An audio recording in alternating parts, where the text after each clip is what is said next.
नमस्कार, बखबर में आपका स्वागत है। मैं हूं राघवेंद्र सिंह। आज हम बात करेंगे मध्य प्रदेश के सहित देश भर में चीनी मांझे को लेकर काफ़ी समस्या, और ख़ासतौर से जब पतंगबाजी का मौसम मकर संक्रांति हो।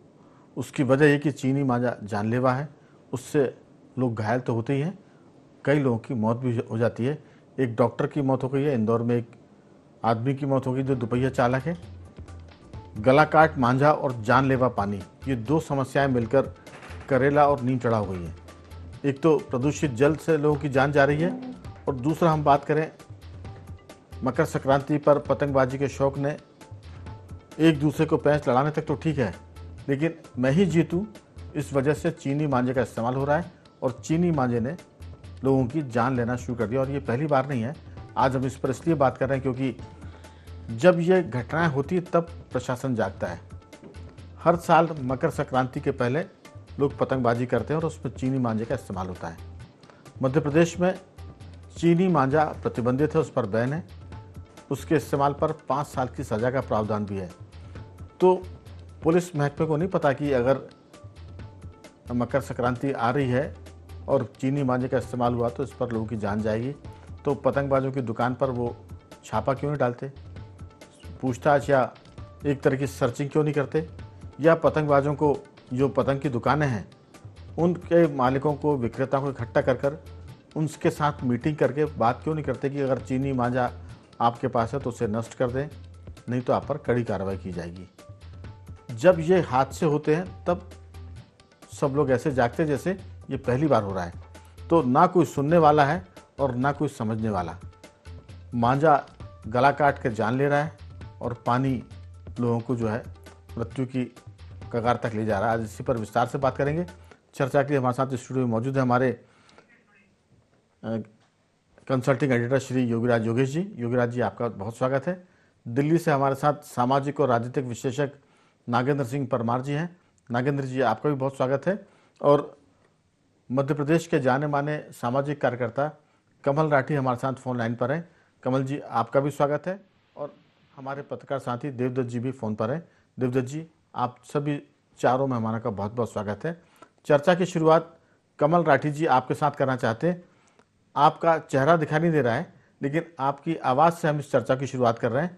आखिर ये जो चीनी मांझा है, मध्य प्रदेश की सरकार ने इस पर रोक लगाई हुई है, प्रतिबंधित है, इसके बावजूद ये बिक रहा है।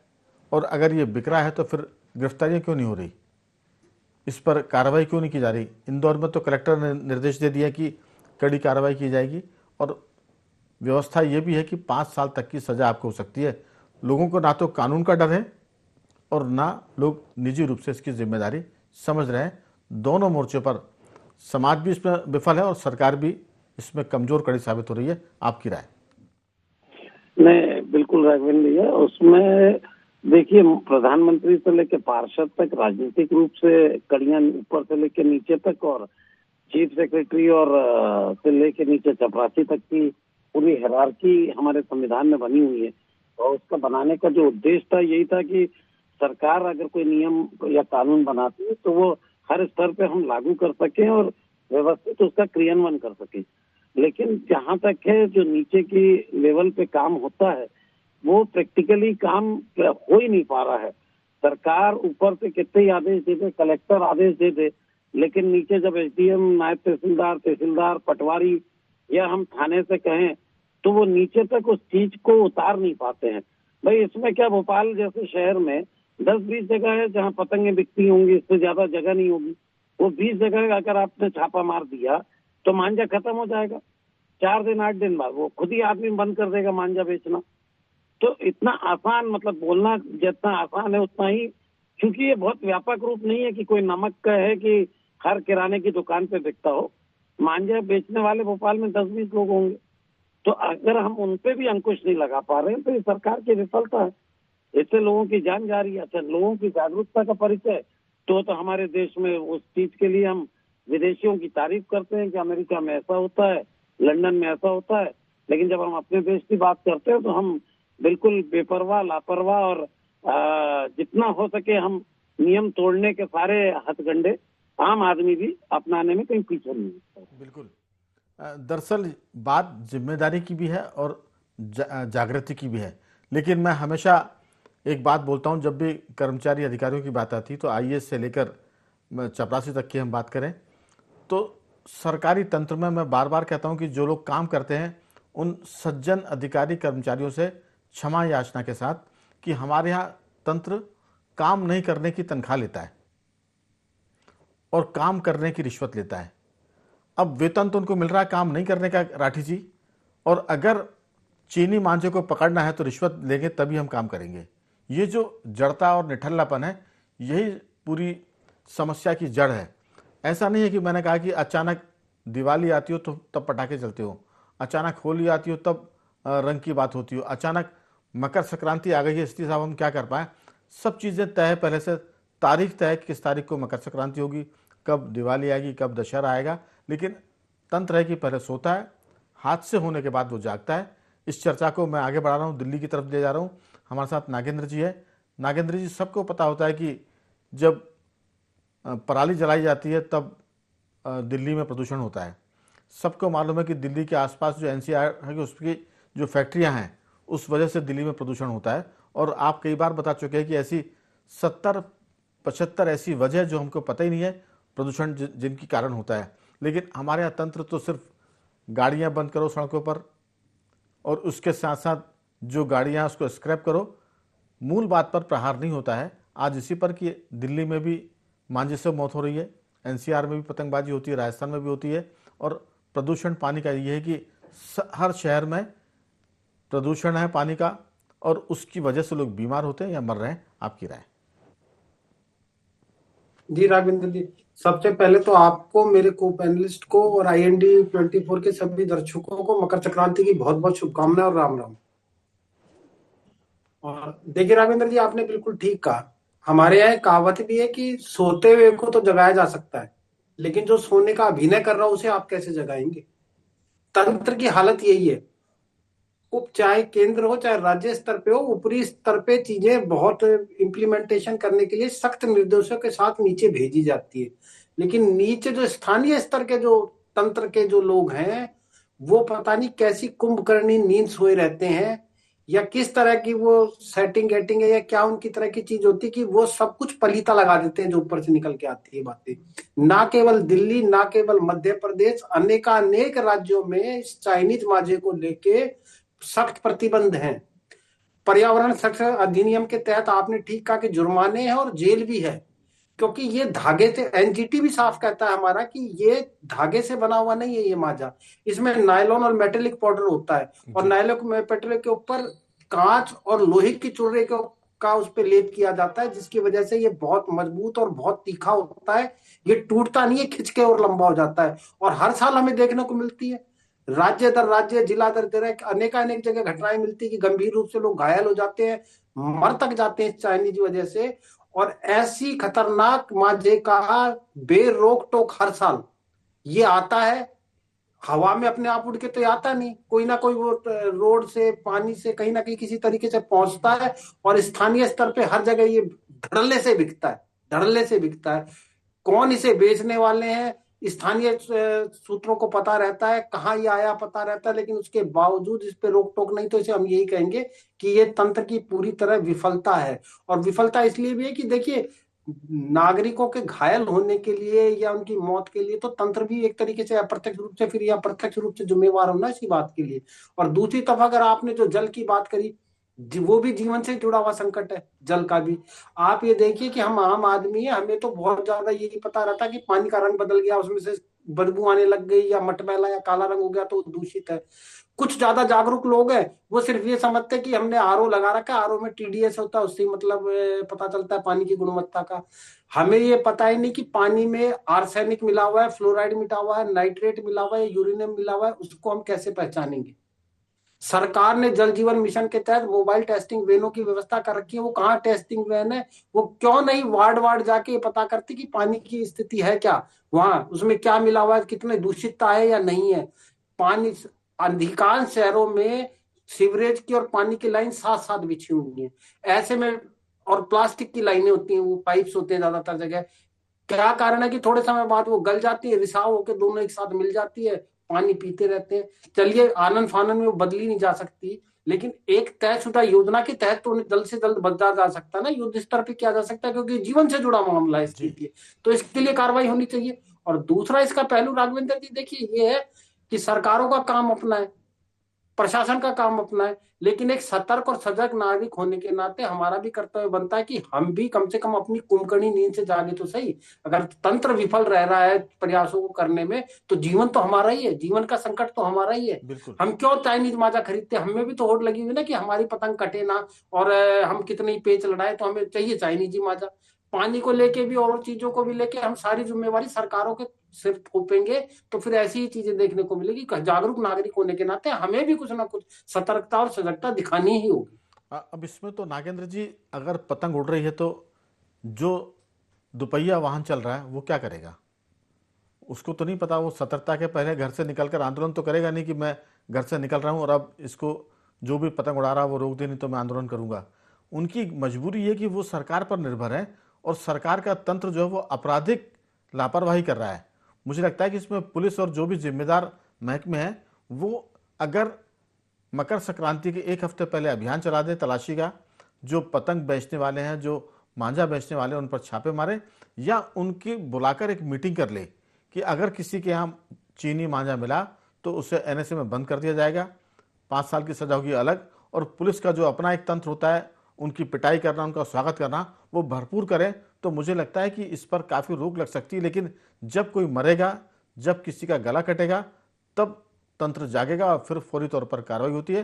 तो मुझे लगता है कि इसमें सबसे पहले तो जो जिम्मेदार है उनके खिलाफ आपराधिक मुकदमे दर्ज करने की जरूरत है, क्योंकि मकर संक्रांति अचानक नहीं आती। हर साल की 14 जनवरी या 15 जनवरी को 2 दिन में से कोई एक दिन मनाई जाती है, या दोनों दिन। तो इसमें ज़रूरत इस बात की है कि जो सरकार में बैठे लोग हैं उनके खिलाफ मुकदमे दर्ज हों और लोग उनके खिलाफ कोर्ट में भी जाएं।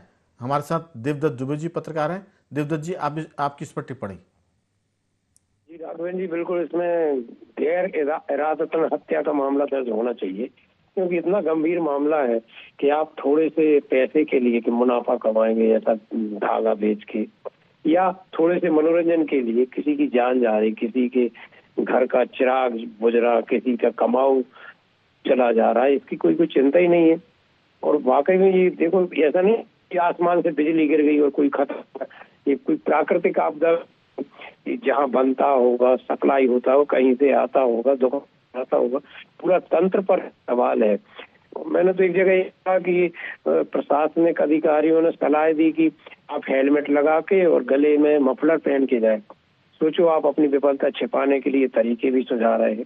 वो तो लोग स्वयं कर लेंगे बचने के लिए, जैसे बरसात में छाता लगाते, लेकिन कितना फेलुअर है कि जिनके हम भरोसे रहते हैं कि हमारी सुरक्षा करेंगे, ये अवैध काम नहीं करने देंगे।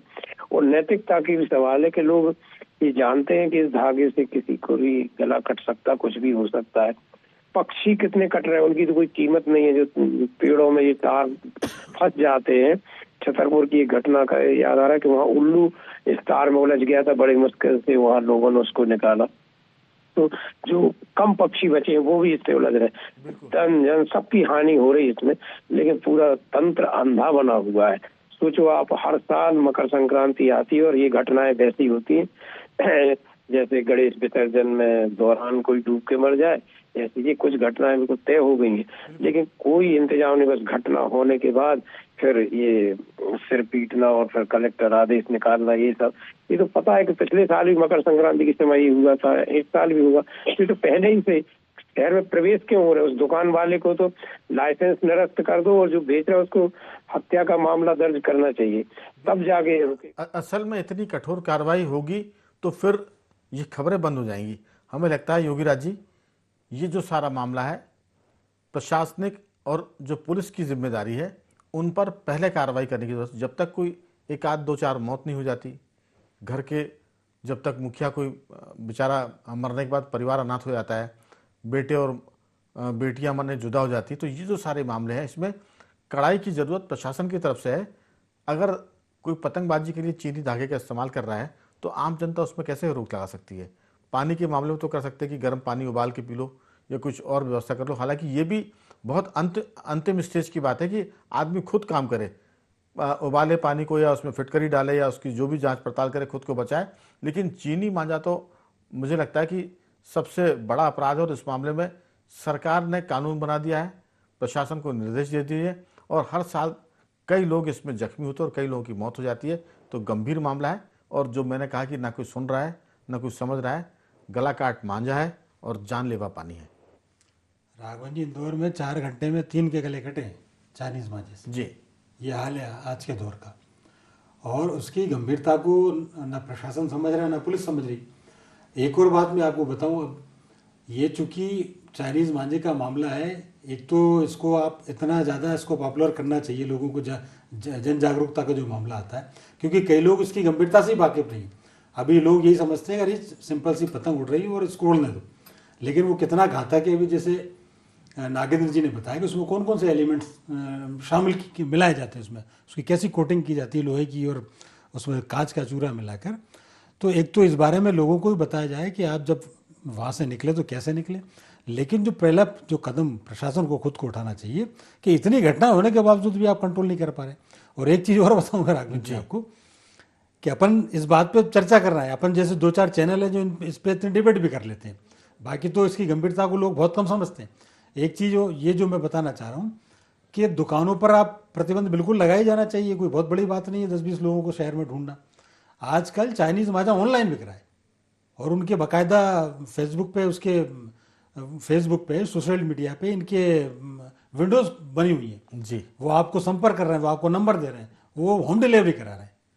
अब ये इतनी तेज़ हैं ये लोग कि पुलिस वहाँ तक पहुँच ही नहीं पाती। पुलिस ये ढूंढती रहती है कि पतंग उड़ रही यहीं कहीं तो नहीं है। देखिए योगीराज जी, चाइनीज़ मांझे को अगर आप ऑनलाइन मंगा रहे हैं तो फिर मंगाने वाला दोषी है, और इसको अगर वो पतंगबाजी में इस्तेमाल होता है तो वो तुरंत पुलिस पकड़ के कार्रवाई कर सकती है। लेकिन सरेआम बिक रहा है, ये तो पुलिस को रोक ही सकती है।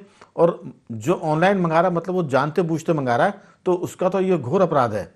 मुझे लगता है कि अगर इस पर पुलिस की कार्रवाई हो जाए और अखबारों में, समाचार पत्रों में सरकार विज्ञापन दे या जागरूकता का अभियान चलाए तो ये बड़ी बात नहीं है। लेकिन ये निठल्लापन है, निकम्मापन है। जो आप शब्द ढूंढ कर ला सकते हैं वो पन है। ये सरकार ने रोक लगा दी है और शासन ने उसको मान लिया कि अब चीन से मांझा आना बंद हो गया है, पतंगों में वो मांझा लगेगा नहीं और अब कोई दिक्कत आने वाली नहीं, क्योंकि आदेश जारी हो चुका है। आदेश पर्याप्त है ऐसा लगता है। जी नहीं, मैं वही तो कह रहा हूँ, उसकी गंभीरता कोई नहीं समझ रहे। आप बताइए, वैसे ही दुनिया में वैसे ही आदमी की गला काट प्रतियोगिता मची हुई है, एक दूसरे का गला काटने में वैसे ही लोग उतारू हैं, जीने के लिए वैसे लोग गला काट प्रतिस्पर्धा में। हाँ, ये अननेसेसरी एक हर्डल्स क्रिएट हो रहे हैं आदमी के जीवन में।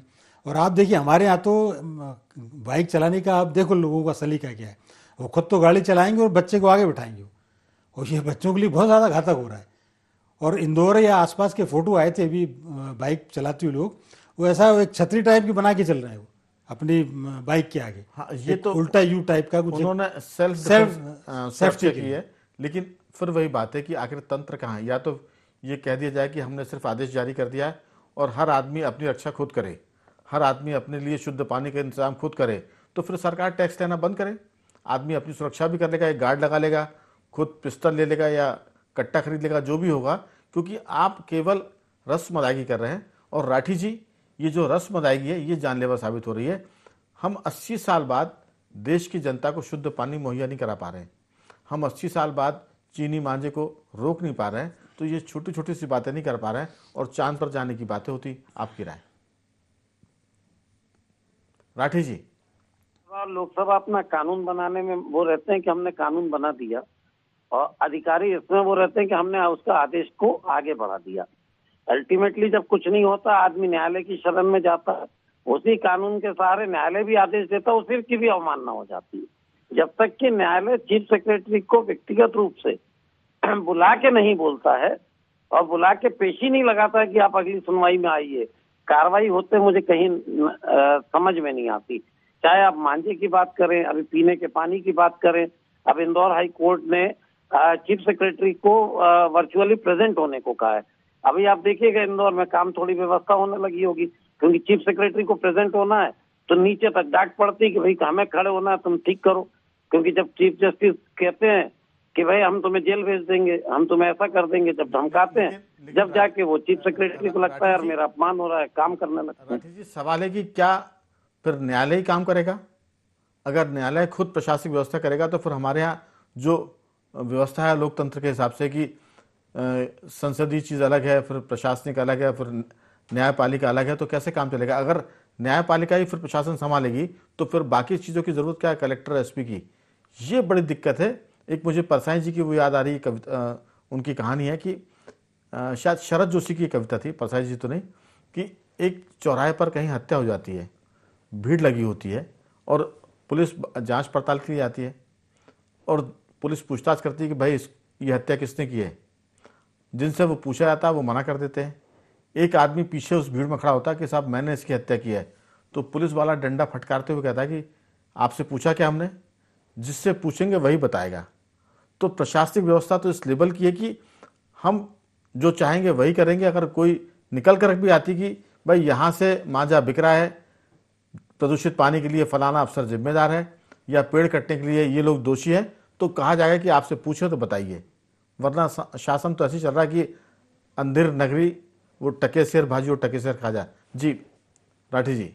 बिल्कुल, सरकार तो जितने अधिकारी और स्टाफ जो नौकरी में है, शासकीय नौकरी में, वो उन्हें अपने आप को ऐसा समझ रखा है कि उन्हें एक सुरक्षा मिली हुई है जी। जो सरकार के नाम की सुरक्षा उन्हें मिली हुई है, तो वो हर चीज के लिए स्वतंत्र है।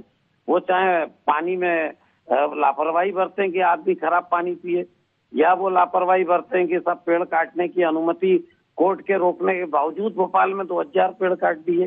तो ऐसी सारी लापरवाही वो अधिकारी अपने आप को ये मान के चलते हैं कि हम सरकार के जो लोग हैं, हम ही सरकार है, चाहे वो हम ही मुख्यमंत्री हैं, हम ही प्रधानमंत्री हैं।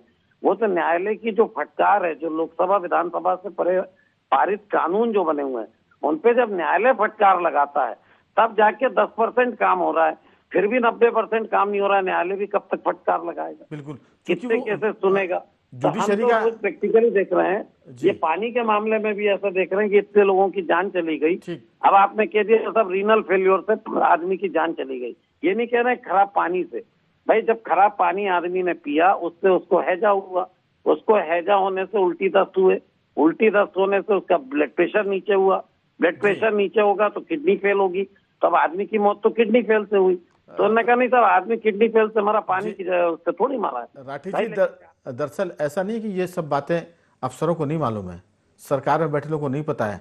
जब आप हम जैसे लोगों को मालूम है तो सरकार को पता है। लेकिन ये एक तरह से जड़ता है, ढीठपन है ये। एक तो हम गलती भी करेंगे, फिर हम उसके पीछे तर्क भी निकालेंगे। नागेंद्र जी, दिक्कत ये है कि हम सब जानते हैं लेकिन हमें जनता की परवाह नहीं है। हम कहते तो हैं कि पब्लिक सर्वेंट है, लेकिन ये पब्लिक सर्वेंट नहीं है, बल्कि पब्लिक इनकी सर्वेंट है। ये उसके साथ चाहे जो करे। आपकी बहुत छोटी टिप्पणी। बिल्कुल राघवेंद्र जी, स्थिति यही है। बचपन में हमें ना एक चैप्टर में पढ़ा करते थे कि ये घर की कोई कहानी थी कि उसमें अगर कोई चीज खो जाती है या कोई चीज रख के कोई भूल जाता है तो पूछा करते थे कि भाई ये किसने किया। तो घर के सारे सदस्य कहते थे हमें नहीं पता, हमें नहीं पता। तो वो अपनी व्यवस्था के तहत एक पात्र बना लेते थे, मिस्टर नोबॉडी।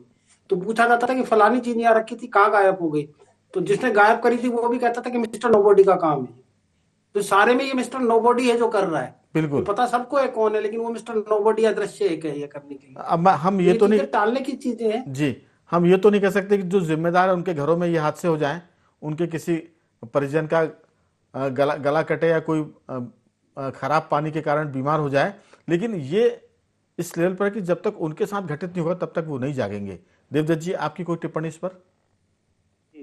बिल्कुल, ये लोगों को समझना तो जरूर चाहिए कि पतंग काटने का और जीवन की डोर काटने का कितना अंतर है, जमीन आसमान का अंतर है। आप एक पतंग की डोर काटने के लिए इतना रिस्क लेते हैं कि किसी की जीवन की डोर कट जाए और उसकी पूरा परिवार बर्बाद हो जाए। ये कहाँ का मतलब नैतिकता है और कहाँ की ये सब चीजें हैं?